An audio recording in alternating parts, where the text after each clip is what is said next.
The topic of loneliness has come up a lot for me lately. Last week, a woman here in Chiang Mai was talking about her husband.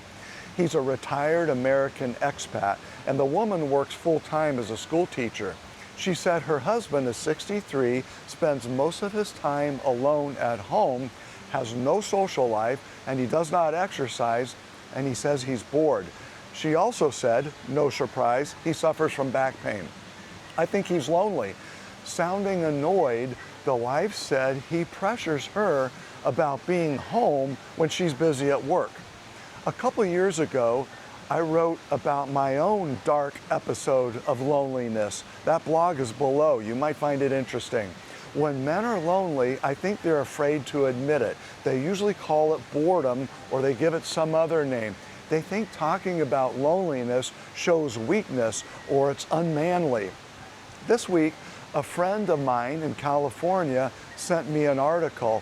It's titled, "A Loneliness Epidemic is Spreading Worldwide."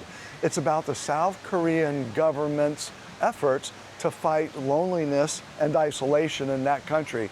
Thank you, Anne-Marie, for sending me that article. It said men in their 50s and 60s are especially at risk of dying alone. They define lonely death as anyone who lives in social isolation and dies from suicide or illness. It says loneliness happens when relationships are not fulfilling or when people feel they are not worthy or they lack purpose. Loneliness and isolation are a global problem. Japan, the UK, the US, and other countries have all addressed the issue of loneliness. I have links in the description. In my loneliness blog, I talk about why men don't talk about loneliness. I dive into the symptoms and the reasons and the remedies for loneliness. The UCLA Loneliness Survey is in that blog. It has 20 questions about loneliness. It's an eye-opener. The journey of aging can be a lonely one, especially when there is isolation. We need to get outside, talk to people, move, be busy with something meaningful. And simply talking about loneliness with people we trust can make us feel better.